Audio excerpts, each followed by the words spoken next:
Hey everyone, it's Julian, and today we are talking about the last meta update for Set 2. Set 2 is a very interesting set for Shadowverse Worlds Beyond. We had a lot of changes in the meta, and we're going to kind of talk about the last week and 2 weeks of this meta. We are getting Set 3 here soon. The reveals actually start in a couple days, and I will be streaming that stream. So if you want to come by, it was a lot of fun. For Set 2, we had a lot of fun reactions, and I would definitely recommend stopping by here for the live stream reveal of Set 3. It's going to be a lot of fun. If you want to do that, make sure to like and subscribe. That would really help me out. And yeah, let's get into the video, but I did just want to mention that first, that we are going to be streaming the live stream for Set 3. I'm very excited about it. It's going to be based on the omens from Shadowverse 1. If you want to find out who those people are, check out my previous video I just did talking about the omens and stuff. But yeah, let's get right into it. And let's talk about the Rise of Abyss. So last week in the SVO kickoff finals, ours won that tournament with Abyss and Ward Haven. So two pretty interesting decks, right? I mean, we kind of think about the meta as Rune, Sword, and a little bit of Roach, right? So two sort of decks that were not thought about a ton. Aggro Abyss somewhere in there too, right? In that, assumed meta. But here we have this mid-range Abyss deck, and it was like, oh, that's cool. Great, great win. Congrats to, ours and everything. Next week, and this just wrapped up a couple hours ago, but there was another SVO, the real, sort of SVO starting up, because the kickoff was a little different, because if you won that, you just go directly to Worlds, right? And 5 of the top 8 people brought Abyss, and 3 of them were on mid-range Abyss. So I'll kind of talk about some of the lists and stuff. But first, I do want to sort of talk about why people are playing Abyss, or why I think people are playing Abyss. So, in my opinion, I do think mid-range Abyss is not amazing. I think the issue with it is it's too draw-dependent. You have a lot of high-quality cards, for sure. You have, Ginsetsu, Cerberus, Medusa, Sharon, Grave. You have a lot of really strong cards, but there's not a lot of ways to draw into those cards. So you're going to lose a lot of games because you just did not draw double Cerberus or double Ginset or whatever you need, right? And it's very similar to Sword in the way it plays and sort of the value of the cards. But the issue is it doesn't have card draw like Sword has. Sword has Amelia, which is a really strong, draw card. And Abyss doesn't have anything that's playable. They do have Soul Predation and the 5-drop guy, but those are both unplayable, in a tournament setting. So you kind of have to fill the deck up with high-quality cards to make up for the lack of card draw, right? So it's just, hey, if I'm not drawing this specific card, then at least the other cards in my hand are good cards, right? If that kind of makes sense. So that's why Sharon is really good. That's why you see a lot of these undead soldiers, the 6-drop 3/3 that summons 2 zombies. Ghastly, is it Ghastly or Ghostly? Ghastly Soray, this one. Very good in that aspect, right? Because it's basically a 2-drop 1/1 that gives you 2 cards in your hand that you can use for later. So really like this card. But overall, my opinion of Abyss is it's like a side-grade Sword, but it's targeting matchups that Sword is not good into, right? So technically, this deck is supposed to be, especially this type of build, is supposed to be better into, Roach and some of the other decks that are Sword is not favored into, right? And does that always pay off? It doesn't always pay off because of that card draw issue like we talked about, right? But Abyss is very, strong right now, very popular, and I think it's going to get really good at next set. If we can replace some of these really bad cards, because there's a couple cards in here that's you have to play, you kind of have to play the Rage of Serpents just for face damage, but it's terrible. That card is awful, right? Same with the Amulet, right? That Amulet is really slow. If we ever get sort of a replacement to that, another good 3-drop, something like that, then Abyss could start really, really cooking. But I do think this trend up for Abyss is sort of like a coincidence. I don't think that it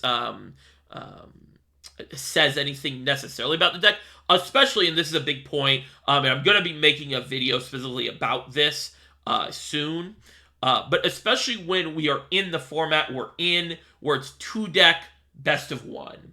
And this was a discussion me and my Discord was having a lot the past couple days. Also, if you want to join that Discord, I'll leave the link in the description. We have a lot of really nice, cool people in there playing games, talking about the game, and all that kind of stuff. It's very fun in there. We're also trying to set up a community tournament here soon. So if you want to tap into that, make sure to join the Discord. But we were talking about how the fact that it's 2-deck best of 1, you can easily bring 2 decks and only play 1 until the play-in round, right? So you can just go Rune and Abyss, right? And you just lock in Rune for 10 rounds. And then you have the play-in rounds that I believe are two rounds. You have to, they're single elimination. But it's just like the data is not there to really say if Abyss is a good deck or not, right? It's in lineups, and obviously it's in top 8s and stuff, but because it's a 2-deck best of 1 format, we can't say for certainty, like, okay, this deck is actually performing really well and being played a lot and, winning games, right? So that's all I have to say about Abyss. Personally, whenever I play against it, it feels very weak. It feels sort of just you try to survive the initial onslaught of the Evos, and then once they run out of Evos, I feel like this deck just kind of dies to healing. Can it rush you down and get a lot of damage before you can heal up? Yes, for sure. But yeah, I don't know. It's just personally, I think Sword is a better deck right now because it has better card draw. It also just has better a wide variety of better cards, right? Because you see Cerberus, Cerberus is insane, right? But everything else is just pretty good or even above average, but Sword, you have some fantastic cards, right? So yeah, I would definitely look at these 2 decks in a similar light as Sword and this mid-range Abyss, and it's just kind of up to you how you want to play, yeah, what play style you like. I personally really love Shadow from the OG game, but this I just need a couple more tools, and I'm bought in. I just need a card that draws and another 4-drop or a 3-drop, right? But yeah, that is Abyss. Let me know what you guys think in the comments. Do you agree with me? Do you not agree with me? Because I think it'd be an interesting discussion to have. And it's just it's a deck that's blowing up right now, right? And of course, another deck that's blowing up is the Ward Haven. But it didn't see that much success yesterday or this weekend. But a deck that did have success, which is really interesting and can kind of tie back into this best of 1 talk, is where is it? Yes, here it is.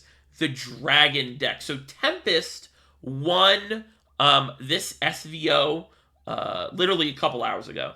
And he played Abyss and I believe it was Abyss and Dragon. But Dragon was the big thing. And he said on Twitter that he played Dragon because Ignidius sort of made a tweet about Dragon's bad, and he was like, I'll play Dragon and not play it, right? And then he kind of found out that, in the playoff, in the play-in rounds and the top 8, I'm gonna have to play Dragon, right? But he won, right? So Dragon, won a couple games. Dragon is really interesting to me right now because obviously this list has no Fenny. I think Fenny is awful. I think that card is terrible. But in the playoffs, the kickoff a week ago, in that first, Swiss rounds, I played against a player. Their name was Elena, as in the anime. I love that anime, by the way. I was like, oh my gosh, I'm up out of my seat for another Elena fan, and they were playing a very interesting ramp dragon list.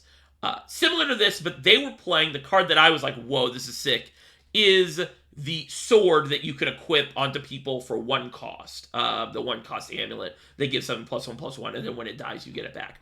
And I played 2 games. I did beat him in that round, but I saw like a lot of potential. And to be fair, I really high rolled, and both games. But the potential of like this insane value engine on the board for 1 mana, and you get a lot of ways to clear things because you have a lot of rushes, right? You have all the Megalorcas, you have all of the seasoned mermans, and that summon the Megalorcas, and of course you have Neptune that summons the Megalorcas, right? And if you could go up to 3 on some of them, it's really strong actually. So I really like the sword. I played a little bit. I wish I would have played it more. Because I might have ended up like playing the deck because it's very interesting. It feels very like it has a really nice position in the meta. Because of course, if you get the ramp and you get to that late game, it's really hard to beat you as Dragon. Especially a lot of these board based decks. You have the healing, you have the board clear, right, with the Twilight Dragon, the Feline, and Grimnir he's playing as well. Of course, this is the more like basic ramp Dragon list. But yeah, really interesting to see that, and it's really cool. It's definitely a deck that I want to try some more as Ramp Dragon, especially before we go into set 3 with Gamu. She's obviously going to be very, I would assume she's going to be very strong for Dragon, especially if she brings along all of the servants and disciples and stuff. Disdainful Rending, if we get like a literal 1-for-1 Disdainful Rending reprint, that would be pretty cool. Not cool. I wouldn't appreciate that, but it would be good for Dragon, But yeah, that is sort of the meta right now.